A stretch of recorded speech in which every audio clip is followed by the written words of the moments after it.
añadiendo a la fe virtud. Nivel 2, adoración.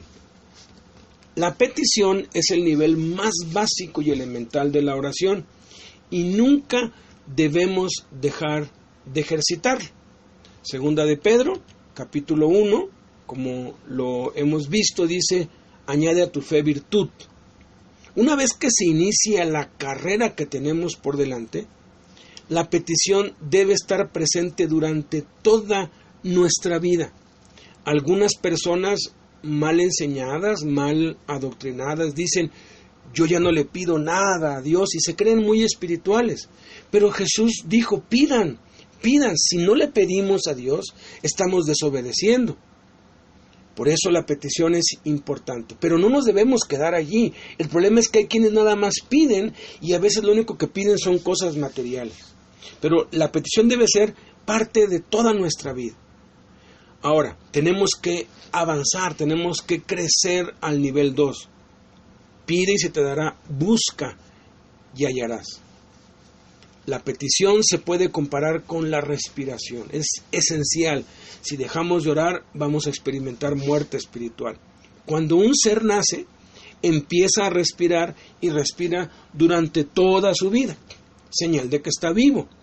En el mundo espiritual, repito, la oración equivale a respirar y es una señal de vida espiritual, pero no todos sabemos respirar correctamente o no sabemos que la respiración es la clave para muchas otras cosas.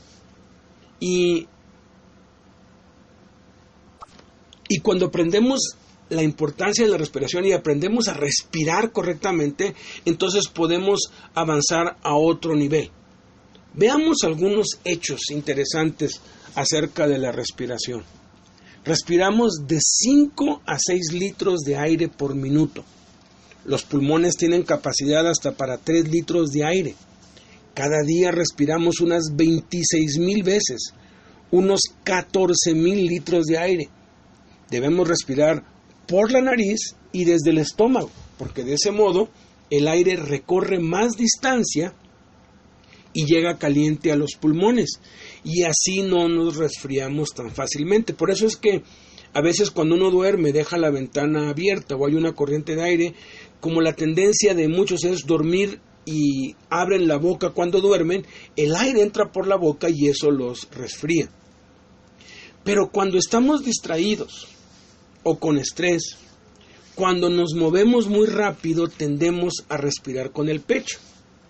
Deberíamos hacer entre 4 y 6 respiraciones por minuto.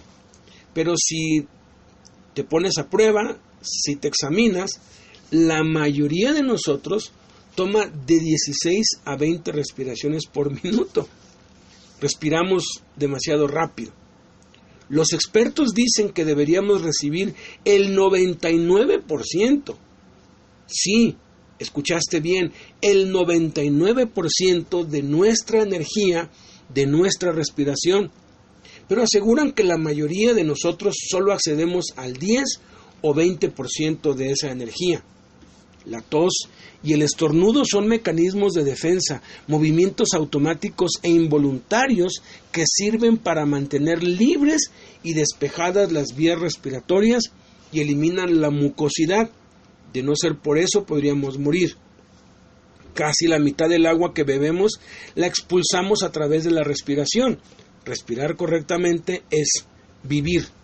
Al nacer, el niño respira naturalmente, todo su cuerpo se contrae y expande sin restricciones ni bloqueos, como de universo. A medida que crece, se desarrolla y vive experiencias más o menos traumáticas. La respiración podría verse restringida, distorsionada y bloqueada. Y de ello surgen las diferentes formas distorsionadas de respiración, ya que está íntimamente relacionada con nuestras emociones.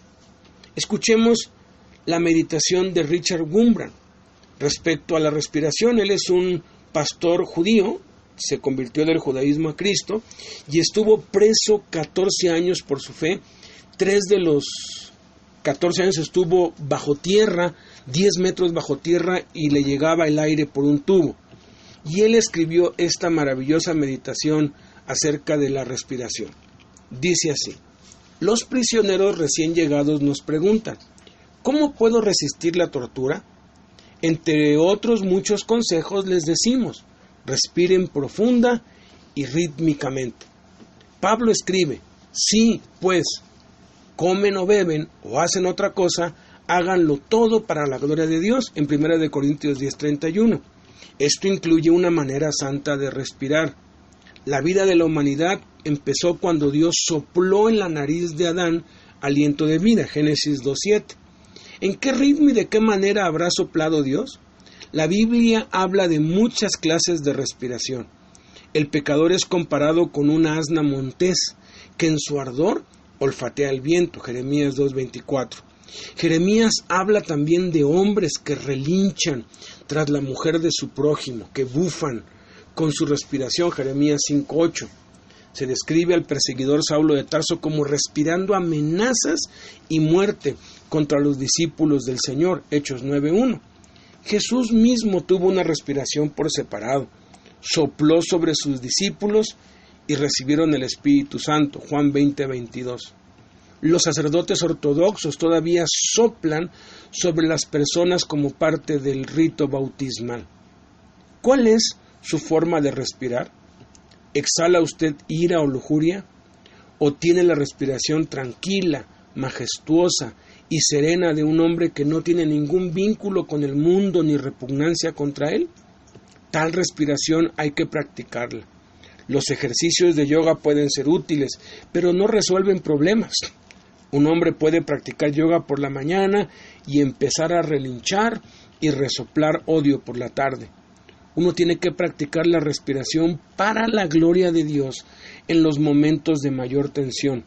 Cuando los demás le gritan a usted o lo atormentan físicamente, cuando usted está en peligro o está siendo atraído hacia el pecado, proceda lentamente y empiece a respirar en la forma santa, profunda, uniforme y rítmicamente. Esto le ayudará a salir victorioso. El lenguaje de la Biblia nos enseña a ser atentos a nuestra manera de respirar. En hebreo, ketzaraf significa corto de aliento, es la expresión para impaciente. Y ere apaim, el término hebreo, que significa de respiración larga, se utiliza para paciente, sereno. Los estados de nuestras almas están conectados con nuestra respiración. Cuando uno respira lentamente durante 10 minutos a un ritmo lento y uniforme, pensando conscientemente al respirar Jesús es el Señor y al exhalar Jesús es Dios, no hay lugar para la ira. Uno que tenga el deseo tonto de volverse furioso puede practicar la respiración en forma contraria, con malos pensamientos, respirando aceleradamente y pensando cosas malas. Hagan todo para la gloria de Dios. Su manera de respirar es conocida por el Todopoderoso. Los árboles respiran lentamente y viven mucho tiempo. A los insectos les sucede lo contrario. ¿Qué relación tiene esto con la oración? Que así como respirar es una señal inicial de vida y tenemos que aprender a respirar y a mejorar nuestra respiración para obtener más energía física de ella, del mismo modo es la oración. Iniciamos pidiendo, pero debemos crecer y aprender niveles más elevados de oración para obtener más poder espiritual de ella. Por eso es que el nivel intermedio es la adoración. Pidan y se les dará. Busquen y hallarán. Jesús dijo en Mateo 6:33, busquen primeramente el reino de Dios y su justicia y todas estas cosas les serán añadidas. ¿Cuáles cosas? Pues las que estamos pidiendo. Colosenses 3:1 dice, sí, pues han resucitado con Cristo, busquen las cosas de arriba, donde está Cristo sentado a la diestra de Dios. El carácter de Dios es la base para nuestra persistencia al pedir. Dios contesta las oraciones que reconocen quién es Él. Recuérdate a ti mismo de las promesas que Dios ha hecho y que están contenidas en el significado de sus nombres. y afírmate en esas promesas. Santifica su nombre así. Jesús nos enseñó a orar, Padre nuestro, santificado sea tu nombre. Ahí está la adoración. ¿Cómo llevamos esto a la práctica? Pues bueno, algunos ya lo hacen, otros no, pero los que ya lo hacen, sigámoslo haciendo, y los que no, empecémoslo a hacer. Durante nuestro tiempo devocional, después de orar y de pedir, empecemos a alabar a Dios en base a los significados de su nombre, que es lo que veremos en la próxima sesión.